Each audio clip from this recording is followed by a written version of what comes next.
और मैं डॉक्टर साहब को आह्वान करता हूँ कि आप अंदर जो घुटन महसूस करें, आपको घुटन की आवश्यकता नहीं, राजस्थान की जनता आपके साथ हो जाता है। बीजेपी को छोड़ें, हमारे साथ आए, थर्ड मोर्चा आपका इंतजार करा, वापस हम लोग बनाते हैं और ये 1-2 साल ऐसे ही निकल जाएंगे। सर विधानसभा में कांग्रेस को माफी मांगनी थी तो 7 दिन खराब क्यों किए? आखिर माफी मांगी और 2 बार माफी मंगवाई। आप देखिए भारतीय जनता पार्टी के लोगों को कांग्रेस को अपमानित करने का मौका मिला कि वापस बोलिए आप। बात तो ये हुई थी कि कांग्रेस का प्रदेश अध्यक्ष माफी मांगे, तो जूली जी ने कहा हाँ प्रदेश अध्यक्ष की जो प्रदेश अध्यक्ष ने गलती की, जो इन्होंने गलत व्यवहार किया आसन के प्रति, उनकी तरफ से माफी मांगते हैं। तो एक तरीके से जब माफी मांगनी थी तो 7 दिन तक राजस्थान की जनता के जो अरबों खरबों रुपए खर्च होते हैं, जब विधानसभा चलती है, लोकसभा चलती है, और इस सेशन को आप हुल्लड़ के अंदर अपनी फोटो छपवाने के अंदर अगर सेशन खत्म करा दो, इसकी दादी इसकी नानी हुआ मार, तो आप क्या संदेश देना चाहते हो, क्या मैसेज आप देना चाहते हो? निश्चित रूप से अब ये विधानसभा का जो अब का कार्यकाल है, ये आज तक का सबसे गिरा हुआ विधानसभा का कार्यकाल होगा 5 साल, क्योंकि न तो सत्ता पक्ष के अंदर दमदार लोग है, न कोई अच्छे वक्ता है, और विपक्ष के अंदर जो लोग लीड कर रहे हैं ऐसे नजर आ रहे जैसे कार्टूनिस्ट होता है ना, कार्टून हो गया आपके। कार्टूनिस्ट तो कार्टून बनाता है, लेकिन ये कार्टून है ज्यादातर लोग, जो हाउस के अंदर जिस तरह की हरकतें करते हैं, सुबह कुछ, दोपहर को कुछ और शाम को कुछ। तो राजस्थान की जनता ये नजारा देख रही है।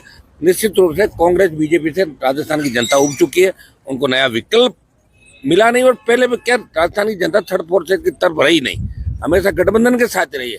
अब राजस्थान की जनता थर्ड फोर्स के साथ रहेगी, और आने वाला जो 28 का चुनाव है उसमें भारतीय जनता पार्टी कांग्रेस जो एक यहाँ व्यवस्था बनी होगी, एक बार कांग्रेस एक बार बीजेपी, इसको छोड़ के राजस्थान का जवान बदलाव करेगा और दूसरे राज्यों की तर्ज पे यहाँ भी तीसरी ताकत खड़ी होगी राजस्थान के अंदर। जिस तरह अपराध बढ़ रहे हैं, जिस तरह बेरोजगारी बढ़ रही है, पेपर लीक की घटनाएं, जिस तरह कांग्रेस बीजेपी हाथ मिला रही है आपस के अंदर, बीजेपी जिस तरह जब विपक्ष में थी तो पेपर लीक के लिए क्या कर रही थी कि पेपर लीक आरोपियों को हम पकड़ेंगे, सीबीआई जांच करेंगे, उन अपराधों को लिए करेंगे, लेकिन कोई घोषणा दोनों बजट हो रही आगे, उससे पहले भी 1.25 साल करें। भजन लाल जी सिर्फ टाइम पास करें, और भजन लाल जी को टोटल 2, 4, 5 अधिकारी ही चला रहे हैं, उनको खुद ही पता नहीं कि एक मुख्यमंत्री के दायित्व क्या होते हैं, कर्तव्य क्या होता है, और मुख्यमंत्री को क्या क्या काम करना चाहिए। एकदम से लोड ज्यादा दे दिया उनको, तो अभी लोड को सहन नहीं कर पा रहे हैं। तो ये हालात राजस्थान के अंदर बने, इसलिए विपक्ष की सारी लड़ाई हम लोगों को सदन में, हमारे मेंबर नहीं, लोकसभा के अंदर मजबूती का हम लड़ाई लड़ रहे हैं लोकसभा में, और राजस्थान में भी आप देख रहे हैं कि सड़कों पे जो संघर्ष है आरएलपी का हमारा, वो आपसे छुपा नहीं। हर जाति, हर वर्ग और अन्याय के खिलाफ हम लड़ रहे हैं और न्याय भी दिला रहे लोग। देखिए डॉक्टर साहब उस समय अगर जब हम लगातार डॉक्टर साहब हमने लड़ाई लड़ी राजस्थान के अंदर, हुंकार रैलियों के माध्यम से, वो भी पूरे ईस्टर्न राजस्थान में लगे थे, और एक बहुत बड़ा जलजला राजस्थान के अंदर आया था। लोग कह रहे थे कि घनश्याम जी, किरोड़ी लाल मीणा और हनुमान बेनीवाल मिलकर 70 से ज्यादा सीट लाएंगे। दुर्भाग्य से 2018 के अंदर डॉक्टर किरोड़ी लाल जी बीजेपी के अंदर चले गए, उसमें नहीं जाना चाहिए। तो जो वसुंधरा झगड़ा करके तो बाहर आए थे, वो वहाँ चले गए, और जाने के बाद जिस तरह भारतीय जनता पार्टी ने उस बात को मन के अंदर रखा कि ये बाहर जाके यार अब इनको ठीक करना है, तो उस द्वेषता की भावना के साथ भारतीय जनता पार्टी ने उनका राजनीतिक कैरियर एक तरीके से खत्म करने का प्रयास किया। डॉक्टर साहब लड़ने वाले मजबूत राजनेता है, संघर्षशील नेता है। तीसरे मोर्चे की बात की शुरुआत राजस्थान के अंदर करी, हम साथ खूब लड़ाई हमने लड़ी, लेकिन भारतीय जनता पार्टी के अंदर उनको जिस तरह के विभाग दिए, आप विभाग के अंदर भी वो काम नहीं कर पा रहे हैं, उनकी तरफ कोई देखता नहीं, उनके टेलीफोन नहीं उठाते, और जिस तरह 2 साल के अंदर भारतीय जनता पार्टी ने मिलकर उनके भाई को चुनाव हराया, तो कहीं न कहीं उनके मन के अंदर वो पीड़ा है। और मैं डॉक्टर साहब को आह्वान करता हूँ कि आप अंदर जो घुटन महसूस करें, आपको घुटन की आवश्यकता नहीं, राजस्थान की जनता आपके साथ हो जाता है। बीजेपी को छोड़ें, हमारे साथ आए, थर्ड मोर्चा आपका इंतजार करा, वापस हम लोग बनाते हैं और ये 1-2 साल ऐसे ही निकल जाएंगे।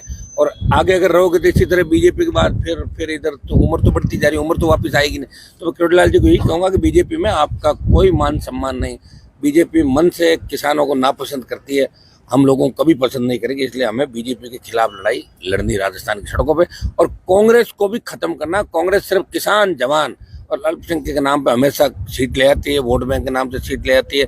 इनको पता है वही गहलोत के राज के अंदर जिस तरह खनन माफिया पनपा, वही भजन लाल जी के यहाँ सेट हो गया और वापस सेट, उनका पता है कि एक बार ये परिपाटी बन गई, तो नेता भी ऐसा ही काम करेंगे। ये अपने बच्चों को कामयाब करने के लिए किसी भी हद तक गिर सकते हैं। इन बातों को ध्यान पे रखते हुए तमाम जो भी नेता जिनका मन नहीं लग रहा कांग्रेस बीजेपी में, हम तो उनको आह्वान कर रहे हैं, जो नौजवान है पहली बार के विधायक हम देखते हैं, बढ़ने को बातें कुछ भी करते हैं, वहाँ जाके प्रणाम करते हुए नजर आते हैं, एक ट्रांसफर के लिए, एक पोस्टिंग के लिए। उनको कहते हैं कि आप राजस्थान को बचाने के निकले। बहुत बड़ा अभियान हम जल्दी छेड़ेंगे और इस प्रदेश के अंदर कोशिश करेंगे कि लोग मजबूत है, हमारा जो इतिहास है उसको एक बार लोग याद करें कि हम राजस्थान की किस मिट्टी से आते हैं। खाली गीतों में गाने थोड़े होगा। यहाँ अभी मर्दानगी लोगों ने दिखाई नहीं, राजस्थान के लोगों ने। मर्दानगी जब मानी जाएगी जब यहाँ की पार्टी राजस्थान में सत्ता के अंदर आएगी।